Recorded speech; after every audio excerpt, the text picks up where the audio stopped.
So, kamusta po mga ka-Streetwise? Ako po si Takeru Miyamoto at welcome po sa aking munting channel. So, mga kababayan, no, may bali-balita nga po ngayon na nagkakabaliktaran na nga po dyan po sa Senate, no, at saka sa Congress na rin po, no. Sa Congress po malimit, no, na may usapin nga po na baliktaran na nangyayari. So, kung baga nga po, no, kung dati nga po nakakuha ng ilan, 315 na boto si Sara doon po sa impeachment nung last year, baka nga po ngayon hindi na po makuha yung 315 po na yan. Pero, mukhang malabo naman po na hindi po makakuha ng 115. Or, baka lang 106 na boto. No, 106 pala. 106 na boto para po matuloy yung impeachment ni Sara papuntang Senate. Okay. So ngayon, no, merong ditong ang nakakatawa dito, no, dahil nga po sa umaasa itong mga DDS po na to, na maraming babaliktad po ng mga congressman, ang ginawa nila, nagkalat ng fake news. Doon po ako natatawa. Ito, ay, thank you po, no, kay Mara sa Makawa TV sa iyo pa birthday. Thank you po, no, kay ma'am.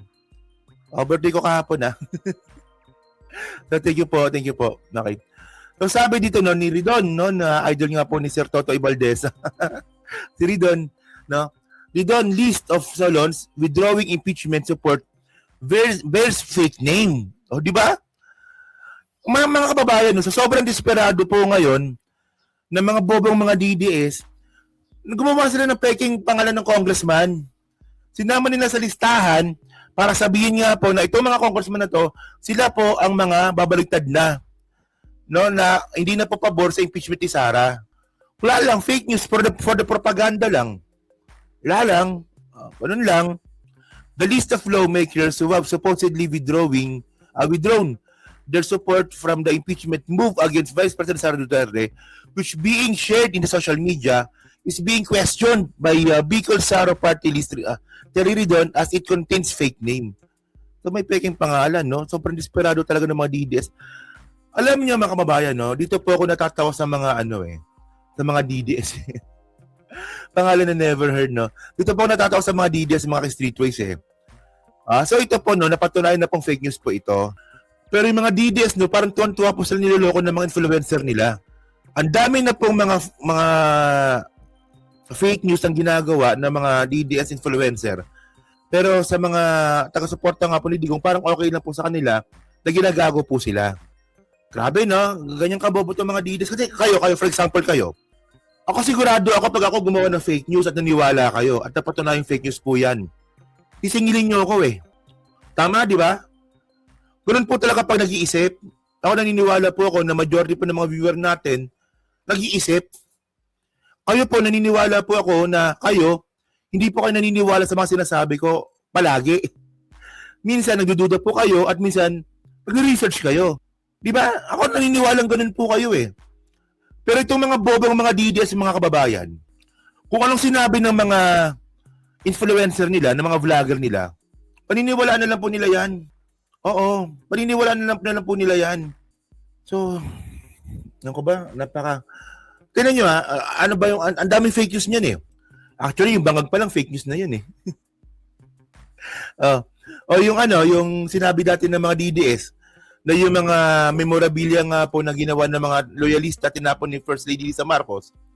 Nalala nyo, di ba? Matagal na yun, di ba? Matagal na yung fake news na yun Sabi ng mga DDS, ay, ang sama ng ugali ni First Lady Lisa Marcos, no, ni Satanas, sabi ganun. Na yung mga ginawa ng mga loyalista, mga portrait, tinapon lang sa basurahan. Puta, yun naman pala, nakadisplay sa Malacanang. O yun napatunayan yung fake news yun kasi yung mga portrait po na mga art, napatunayan po na nasa Malacanang lang po nakadisplay. So, ang ginawa ng mga DDS, okay lang, talon ulit tayo sa mga panibagong fake news. Samantalang yung mga nanonood sa kanila, yung mga naniniwala sa kanila, mga DDS supporter, parang parang wala lang sa inyo. Naniwala kayo sa sinabi nila na tinapon ni Lisa Marcos yung mga art na ginawa ng mga loyalista. Tapos yung fake news, parang wala lang din sa inyo. Kabobohan nyo yan, mga buha ka ng ina kayo. O parang mayroon pa yan, marami yan Di ba yung Pogo, di ba? Di ba, si PBBM nagsona. Sabi ni PBBM, ang Pogo ay tatanggalin na natin sa Pilipinas. Tuwan palakpakan yung mga di ba? Palakpakan yung mga guest sa SONA. Pero lang kay Amy Marcos kasi bitter po yun, di ba? Palakpakan sila kasi nga tatanggalin na yung Pogo. Ngayon, ang ginawa ngayon ng mga DDS, nagkalat na naman ng fake news. Especially yung si Sas. Si Sas Aragando Sasot. Sabi ni Sas Aragando Sasot na huwag kayo maniwala natin ang galing Pogo. Pinalitan na ng pangalan. Pero Pogo pa din po yan. Eventually, napatulang peke din po yun. So, wala lang sa mga DDS. Wala lang. O, talo na naman tayo sa panibagong fake news. So, okay lang sa inyo? Gulo yung cycle ng buhay ninyo? Lolokohin kayo, maniniwala kayo, tapos tatalon sa panibagong fake news? Ang tawag doon, bobo. Di ba? Ang tawag dyan, mga bobo. Ang bobo-bobo ninyo. O parang ito. O sabi nga ni Ridon. O may fictitious name. O sabi dito, no? Sabi dito, di ba? Several pro-Duterte bloggers and the family supporters have released a list of 15 of representative lawmakers who no longer support the impeachment bid, including members of the Committee on Justice. In Tagalog, mga kababayan, no, meron pinapakalat itong mga DDS vlogger na bumaliktad na raw po, na hindi na raw po pabor sa impeachment, at yung iba nga po dito, miyembro ng Committee on Justice. Puta, paano nangyari yun? Yung boto nung nakaraan, 53-0. Puta, di ba grabe, no? O to, bagong fake news na naman to. Naniwala ang mga DDS. O, malamang pa, pati din po yung iba dyan sa inyo, naniwala din no, kumalat ito. So, paano mangyayari na merong congressman na bumaliktad sa impeachment ni Sara, ng miyembro ng Committee on Justice, nagbotohan sila kahapon, 53-0. Paano nangyari yun? Paano nangyari? Basta DDS talaga, bobo eh. Kung mga ganong klaseng mga logic, parang hindi nag-i-exist sa mga DDS.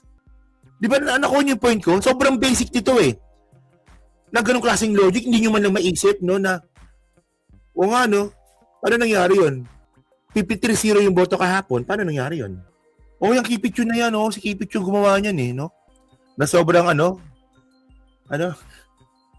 200% yung filter para lang mapaganda yung mukha. Grabe, no? So, ito yung mga pangalan, no? Eulogio Rodriguez, Abamin Party List, no? Maximo Rodriguez, no? Yan. So, whatsoever. Ito pala yun, ito yun. Ito yung listahan. Pero ito, may listahan ako dito, eh. Ano ba yan? May nagpasa sa akin na listahan dito, eh. So, paano nangyari yan, mga kababayan, no? Kung iba dito, ano ba yung may mga pangalan dito, eh. Sana ba yung pinasa sa akin? Puta na wala pa ata. Ako, di ko na makita. Ito. Dito pa. Ito. Ito, mga kababayan, no? So, tinakuha kung parehas. So, Mauricio Dumogan, nandito ba? Mauricio. Ito, number 1, Mauricio Dumogan. Member po ng ng Committee on Justice. Mauricio Dumogan. Kita nyo ba? Malistahan ako dito, may nagpasa sa akin eh. So, Mauricio Dumogan, Emerson Pascual. Meron ba? Emerson Pascual. Ito, Emerson Pascual. Andito nga. So, tama yung listahan binigay sa akin. Tama to. Biloso Tuason. Meron dito. Saan yung Biloso Tuason? Ito. Ana Victoria Biloso Tuason. Dito nga. Yan na. Ito mga kababayan, itong mga pangalan na to na nandito din, member po ito ng Committee on Justice. Mauricio Dumogan, Emerson Pascual, Congressman Ana Victoria Biloso Tuason, Hila Costa, Jose Alvarez. Itong mga to mga kababayan, no, member po ito ng Committee on Justice. So 5 to. So doon pa lang fake news ng mga kababayan kasi sila nga po, bumoto sila na pabor sa impeachment. So okay lang. Di ba? Hindi, fake news to. May nagbalita ba nito na Fake news yan. Hindi totoo yan. So ngayon kasi mga kababayan, no, ang talagang inaasahan talaga ng mga bobong mga DDS, talagang hindi po makakuha ng 106 na boto itong mga congressman natin sa plenary. So ngayon, ito nabalita talaga to, no, na NUP, hati sa suporta para sa impeachment case versus BP Sara Duterte. Kay Villardoso ata, ano bang pedido nito? Villarama ba?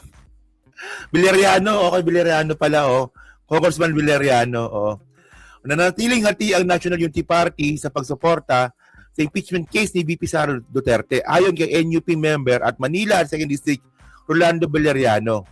Ang ilan sa mga miyembro ng partido ay nagpapahayag ng kanilang suporta para sa impeachment complaint habang ang iba naman ay hindi pumapabor sa impeachment process. So ngayon kung meron mang babaliktad, malamang galing NUP yan.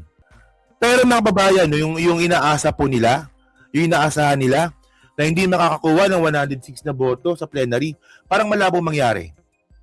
Sobrang labo mangyari. Kasi in the first place mga kababayan, no, sa Committee on Justice pa lang mga streetwise, meron ng 55. Meron ng 55 na congressman doon. No? Meron ng 55 na congressman doon, mga kababayan, na bumoto nga po para ituloy yung impeachment. So ang kailangan nila dito, ilan na lang? 50 ano rin, no? 51. 51 na congressman na lang kailangan nila dito. Eh puta, merong PFP. No, merong lakas CMD congressman. O di ba? Doon pa lang eh. Majority pa lang ng mga congressman, member ng PFP tsaka lakas CMD. Puta, malabong makakuha ng 51 na boto yan. No, malabong hindi makakuha pa. Malabong hindi makakuha ng 51 na boto yan. O di ba? Di ba parang well, ano na lang, no? Suntok nyo sa buwan. O yan, kwento nyo sa pagong. O di ba kayo mga DDS, di ba? Pwedeng kwento nyo kay Sara. Kung sakaling baka hindi niya maintindihan. So ito rin ang dahilan kaya naglabas ng ang partido ng official statement ng mag-conscience vote na lamang o sundin na lamang ang dikta ng konsensya kung kailangan nilang bumoto lalo sa plenaryo. So ilan ba yung member ng NUP? 36 tama ba? Ang ganyan na nga yung NUP 30, mga 30 lang yan eh. So sabihin na nga po natin no na baka kalahati niyan kalahati po dyan bumaliktad, okay pa rin. Parang wala lang. Di ba? Parang wala lang. Hindi, ako naniniwala ako mga kababayan. No? Malabong hindi makakuha ng 106 na boto sa plenary yung impeachment ni Sara. The National Unity Party says it's... So, hindi kasi ito ako naniniwala naman ako na sayang yung boto sa NUP. Naniniwala akong gano'n, sayang yung boto na makukuha natin sa NUP. Pero hindi siya gano'ng kalaking kawalan. Kasi tandaan natin, yung NUP, mahati pa yan. So, ibig sabihin, hindi yan solid na talagang babaliktad. Sayang yung boto ng NUP, pero hindi siya gano'ng kalaking kawalan. Tingnan nyo to. Ito yung balita Party says its decisions on the impeachment of Vice President Sara Duterte will be based on solid evidence. Isaiah Mirafuentes from Abante is reporting to us live from the House of Representatives. Isaiah, ano na ang latest dyan sa kamera? Yes, Maino, habang palapit ang impeachment proceedings laban kay VP Sara, nanindigan ng National Unity Party na matibay na ebidensya ang kanilang basihan para sa magiging boto nila sa impeachment case ni VP Sara. Nanawagan ang partidong NUP sa Kamara na dapat pagtibayin ang mga ebidensya kaugnay sa impeachment case ni VP Sara. Ayon kay NUP Chairman Ronaldo Puno, hindi nila susuportahan ang impeachment kung malabnaw ito. Sa presko ng NUP, inisa-isa ni Congressman Puno. Ang tanong ngayon dito, kung pagbabasin natin yung ebidensya, malabnaw ba? Sige, kung pagbabasin natin yung ebidensya, malabnaw ba yung ebidensya laban kay Sara? Puta, ang lakas nga kasi COA na nagsalita AMLAC na nagsalita BSP na rin po nagbanggit na rin po yung BSP Tapos, meron pang NBI. So, malabnaw ba yung ebidensya laban kay Sara? Parang, o NUP puta, usapan yan Pag malabnaw ang ebidensya, hindi kayo boboto pabor kay Sara. Tingnan nyo naman yung ebidensya, tanga-tanga nyo naman pag di pa naniniwala dito. Mga reklamo na laman ng articles of impeachment. Una, ang grave threats, ang anomalya sa paggamit ng confidential funds at ang mga pahayag ni Ramil Madriaga. Ani Puno, hindi may tuturing na grave threat ang sinabi noon na ikalawang Pangulo dahil sinabi ni VP Sara ay ipapapatayin niya ang ilang mga opisyal kung siya ang unang papatayin. Naniniwala rin si Puno. Ano nangyari kay Puno? Ano nangyari dyan? Baka nakakaganyan yan? Ano nangyari dyan kay Puno? So di daw grave threat yung ginawa ni Sara? Talaga sinabi ni Puno yun? Na nasagot lahat ng ikalawang Pangulo ang issue patungkol sa confidential funds. Hindi rin anya kapanipaniwala ang pahayag ni Ramil Madriaga dahil sa kasalukuyan itong nakakulong na maaaring may kumukontrol sa kanya dahil madaling makontrol ang sino mang nasa kulungan. noong panahon ng committee hearing kaugnay sa pagiging sufficient and sub. Oh, di ba? Tinan nyo, wag. Puta, sinabi ni Puno pala yun. So ano yun, di ba? Tinan nyo, ha? Alam nyo, mayroon akong chismis na naman dyan, eh. Meron naman ako chismis dyan kay Puno kung bakit nakaganyan yan, eh. Ayoko lang sabihin, pero may chismis ako sa... ayoko na sabihin. Sige na, baka masabi ko pa. Mayari tayo dito. Di ba, nagbalita lang kasi sa akin na may dahilan yan kung ba't ginawa ni Puno yan. At dinamay niya na lang po yung mga ibang NUP. Oo. So, si Puno lang talaga yung may agenda, sa totoo lang. Well, meron kasi hinihingi yan si Puno. Oo, merong hinihingi yan na posibleng posibleng pwesto sa Kamara or budget. No? Na ayoko talaga sabihin eh. Huwag na lang baka sasabit eh. Oo, sasabit talaga Pero wag na lang. Masawa ko sabihin. wag na sabihin nila ko na. Ng impeachment complaints ni VP Sara, marami sa mga miyembro ng NUP ang bumoto at pumabor dito. Pero ayon sa NUP, patuloy lang silang papabor dito kung matibay ang mga ebidensyang ilalabas sa gaganaping. Tinan nyo ha. Itong si Puno, mga kababayan, bida-bida rin to dati. No, na akala mo anti-Duterte, na akala mo pabor sa katotohanan. Ang dami niya sinabi dati, di ba? Na hindi pabor sa mga Duterte. Tapos eventually, biglang bumaliktad ng ganon. 360? Hindi, 180. Tama ba? 180 degree turn? Niwala kayo doon na walang dahilan? Di ba niniwala kayo? Wala. Parang, di ba? Una, pabor ako sa impeachment ni Sara pagkagising ko. Hindi na. Parang ganon? Parang out of nowhere, di ba? Hindi na ako pabor. Hindi na ako pabor sa impeachment. Bah! May dahilan yan. Ayoko lang sabihin, pero may dahilan yan. So, kaya nga di ba dati, no, nung sinasabi nga natin, no, na, ito naalala ko lang, no, na noong binabatikos natin si Bo GD bilang House Speaker, may mga ibang tayong mga nagko-comment dyan na sinasabi, Takayro, baka pwedeng maging House Speaker si Puno, ipalit kay Bo GD. Di na ako sumasagot noon kasi alam ko talagang hindi ako bilib kay Puno eh. Well, di ba? Tingnan nyo ganyan po kabilis bumaliktad ang isang politiko sa Pilipinas. Na una, pabor, tapos pagkagising mo na lang kinabukasan, hindi na pabor. Di ba? Turncoatism nga eh. Turncoatism. Parang ang bilis lang, no? Parang ang bilis lang niya magpalit ng turn ng coat para sa bagong kakampi. By the way, no, so kayo magbabayad, so kayo po, masabi nyo nga po dito, no? Sa sinasabi nga pong fake news nga po no, na pinagkakalat ng mga DDS para lang po makabuo sila ng narrative na malakas pa rin po yung Congress pabor kay Sara. So yan so yan, pag-comment na po sa baba, binabasa ko pong lahat yan, no? Okay?